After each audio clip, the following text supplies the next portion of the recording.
So good morning students. Today we are going to see about our first unit, semiconductor diode. First we need to know about what is semiconductor diode.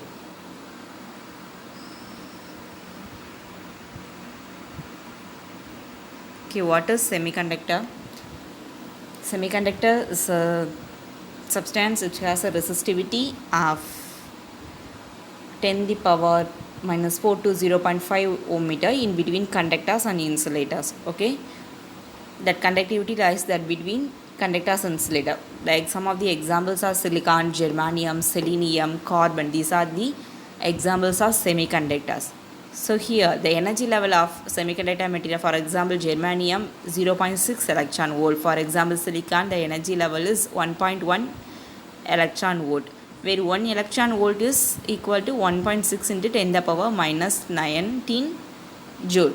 So here, for example, germanium has the nature of semiconductor, but it has a resistivity level of 0.6 ohm meter. Okay, so comparing um, the resistivity of germanium, that is semiconductor,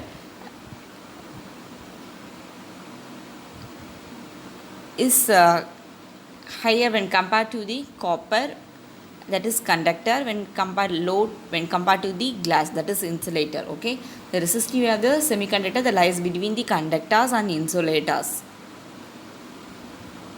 So the properties of semiconductors are: the resistivity of a semiconductor is less than the insulator but more than the conductor. So it has the temperature coefficient of resistance. For example, the resistance of the semiconductor decreases with the increase of temperature. For example, the germanium is actually an insulator at low temperature, but it becomes a good conductor at higher temperature. Okay, this is considered as the main property of semiconductor. When a metallic property like arsenic and gallium is added to semiconductor, it current conducting properties that changes. Okay, so this is considered as the most important property and we discuss later in detail. So next, what bonds in semiconductor? What is bonds in semiconductor? What is bond? The atom of every element that are held together by bonding is known as valence electron, that we actually studied before in physics. But what is bond in semiconductors?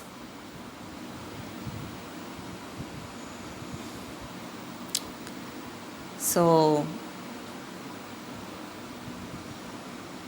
in semiconductors, the bonds are formed by sharing of valence electrons. So such bonds are called covalent bonds. So in the formation of the bond, such atom contributes a equal number of valence electrons, and the electrons are shared by the atoms that engage in the formation of bond. These are the bonds in semiconductors. Okay.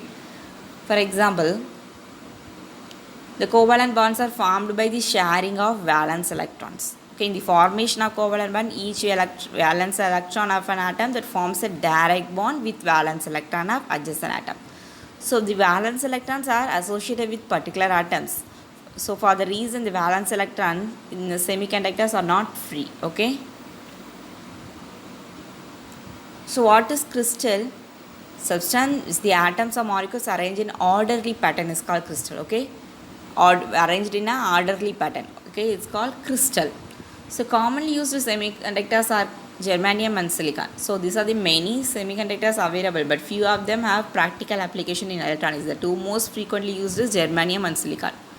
So because the energy required to break the covalent bonds, so requirement means the energy required to release an electron from their valence bond is very small, being that 0.7 electron volt for germanium and 1.1 electron volt for silicon.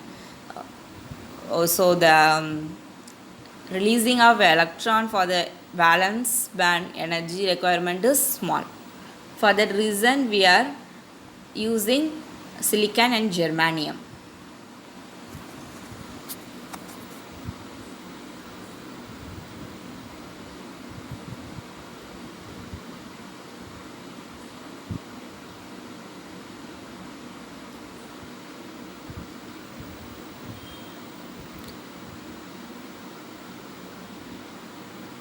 So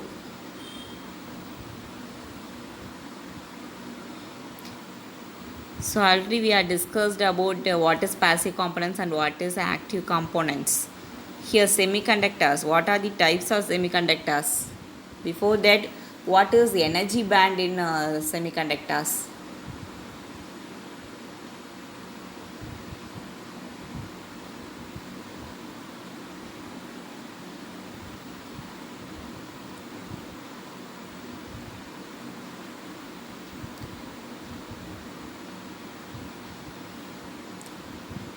So semiconductor is a substance which is almost filled with valence band, nearly an empty conduction band with a very small energy gap that's separating the two.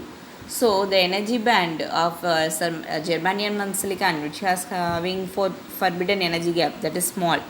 We are knowing that for silicon 1.1 electron volt and for germanium 0.7 electron volt, there is relatively small energies needed by valence electron to cross the conduction band. So even at room temperature, some of the valence electron may acquire, okay, to enter into the conduction band and thus become free electrons. So at the temperature, the number of free electrons are available. So at room temperature, a piece of germanium or silicon is neither a good or nor a insulator. So for the reasons, substances are called semiconductors. So what are the effect of temperature at semiconductors? First case, at absolutely zero. At absolutely zero temperature, the electrons are tightly held by the semiconductor atoms. At above zero level, the temperature rise means some of the covalent bonds in the semiconductor break due to thermal energy supply. So those electrons are free. The breaking of bonds such that the electrons are free. So the resistance of a semiconductor decreases with the rise of temperature. The negative temperature coefficient rises the temperature. This is the second property.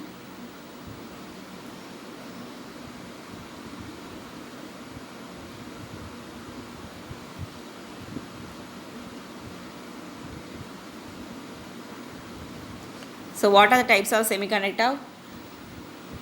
Semiconductor are of two types. One is intrinsic semiconductor and another one is extrinsic semiconductor. What is intrinsic semiconductor and what is extrinsic semiconductor? First one is intrinsic semiconductor. What intrinsic semiconductor is nothing but extremely pure form of semiconductor is called intrinsic semiconductor. Okay, pure form of semiconductor is called intrinsic semiconductor. Okay, in an intrinsic semiconductor, even at room temperature, whole electron pairs are created. Okay, when electric field across the intrinsic semiconductor, the current conduction takes place by two processes. One is free electrons and another one is holes.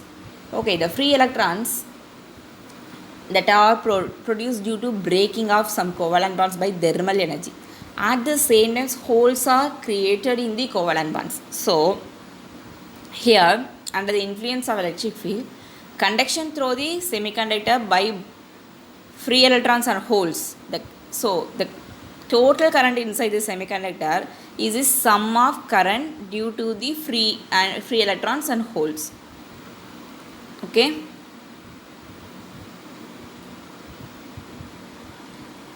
Next one is extrinsic semiconductor.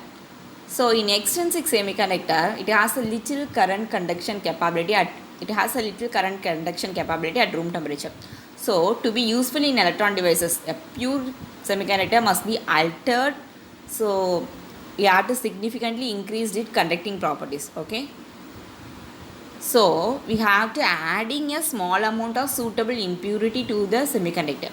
It is called impurity or extrinsic semiconductor. So this process of adding an impurity to a semiconductor is called doping process. Okay.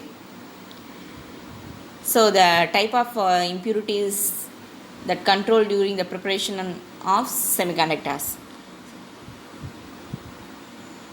So the purpose of adding an impurity is to increase either the number of free electrons or holes in the semiconductivity crystal.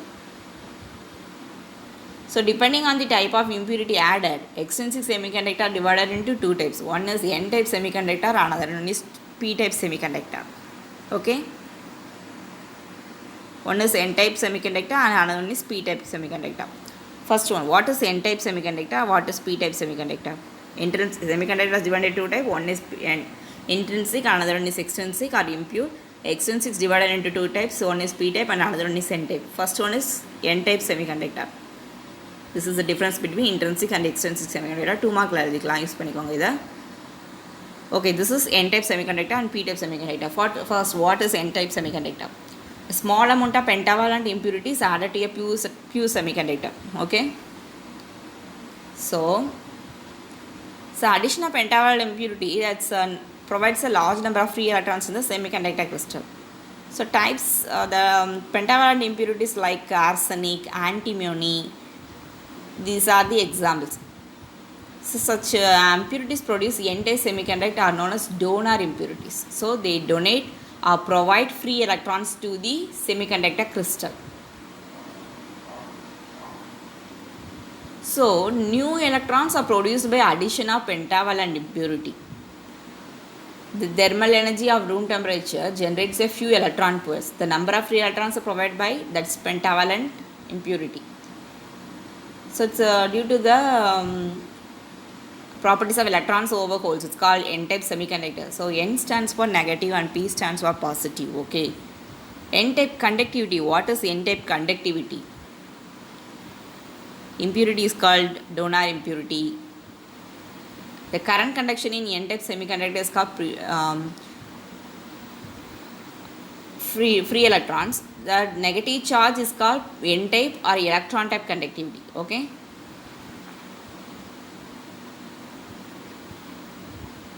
So next one is p-type semiconductor. What is p-type semiconductor? A small amount of trivalent impurities added to a pure semiconductor. Here trivalent impurities is added. In n-type semiconductor, a pentavalent impurity is added. So additional trivalent impurities provide a large number of holes in semiconductor. So here examples of trivalent are gallium and indium. So which produces p-type semiconductor are called acceptor impurities. So holes created can accept the electrons. So in p-type conductivity, it's predominantly having holes, that is positively charged, called p-type or hole type conductivity. So it's applied to the p-type semiconductor. The holes are shifted from one covalent bond to the another, that is positively charged, directly towards the negative terminal. That's considered known as hole current.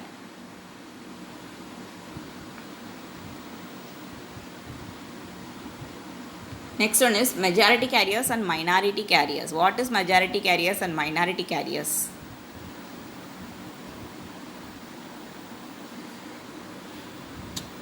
It has been already discussed in the effect of impurity. Okay, the n-type material has a large number of free electrons. P-type material has a large number of holes. So even at room temperature, covalent bond break. So releasing equal number of free electrons and holes. N-type material has sharing of electron hole pairs. Okay, due to breaking of bonds at room temperature. But additioning have a much larger quantity of free electrons. This impurity that causes the free electrons which is associated with the holes. So n-type material has large number of free electrons and small number of holes. So the free electrons in this case is called majority carriers, and majority portion of the current is called n-type material, and the holes is called minority carriers, since p-type material has the outermost free electrons. Okay, the holes are the majority carriers and free electrons are called the minority carriers. This is called the majority and minority carriers.